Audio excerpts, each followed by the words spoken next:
اردو ہندی کہانیوں اور کتابوں کے لیے بکس MP3 کو سبسکرائب کریں۔ شکریہ۔ شیخ چلی جادو نگری میں شیخ چلی کی ماں مر گئی تو اسے احساس ہوا کہ اب اسے کوئی کام کرنا چاہیے۔ پہلے تو اس کی ماں محنت مزدوری کر کے اس کے کھانے پینے کا سامان لے آیا کرتی تھی، لیکن اب وہ مر چکی تھی اور کسی طرف سے امید نہیں تھی کہ کوئی اسے ایک وقت کا بھی کھانا کھلائے گا۔ اس نے سوچا کہ بادشاہ کے دربار میں جا کر نوکری کرنی چاہیے، شاید بادشاہ اس پر ترس کھا کر اسے اپنا خدمت گار یا سپاہی بنا لے۔ چنانچہ شیخ چلی شاہی دربار جا پہنچا۔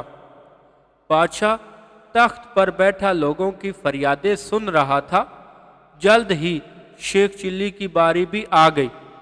اس نے بادشاہ سے مؤدبانہ لہجے میں کہا، عالی جا، میرا اس دنیا میں کوئی نہیں ہے۔ ایک ماں تھی، وہ بھی مر گئی ہے، اور میرے پاس کھانے پینے کو کچھ نہیں ہے۔ میں بے روزگار ہوں، مہربانی کر کے مجھے نوکر رکھ لے۔ آپ کے بچوں کو دعائیں دوں گا۔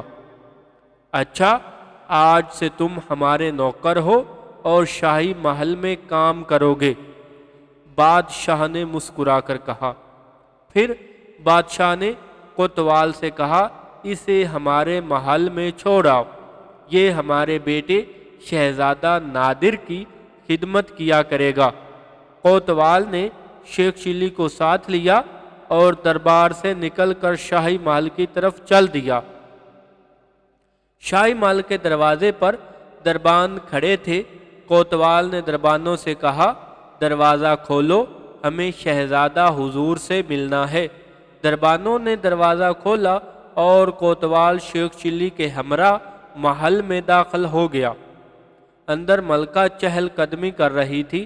کوتوال نے اسے سلام کیا۔ ملکہ نے شیخ چلی کی طرف دیکھا جو سر جھکائے کھڑا تھا۔ یہ کون بے ادب اور گستاخ ہے؟ ملکہ نے کوتوال سے پوچھا۔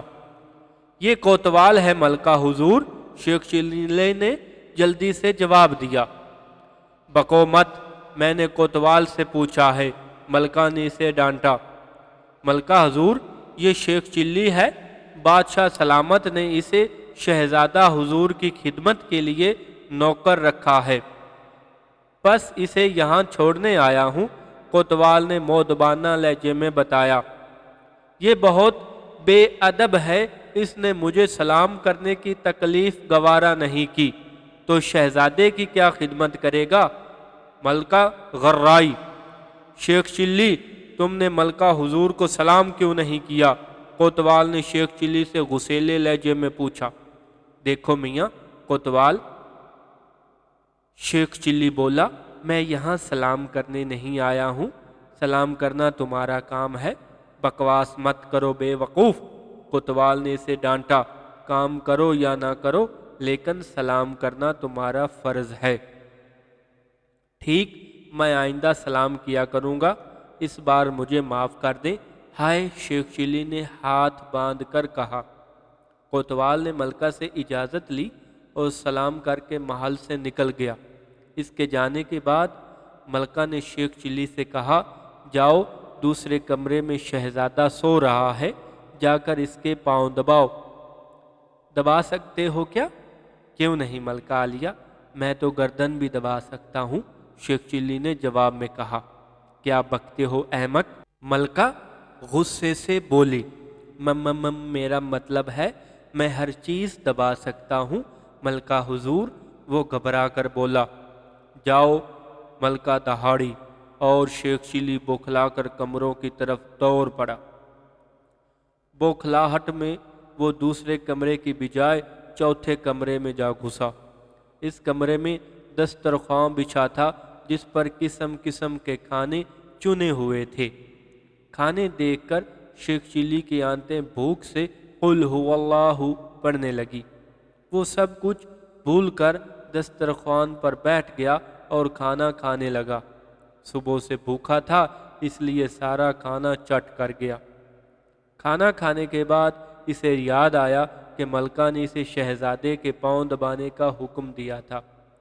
وہ اس کمرے سے نکلا اور دوسرے کمرے کی طرف چل دیا۔ کمرے میں داخل ہوا تو نوجوان شہزادہ نادر پلنگ پر سو رہا تھا۔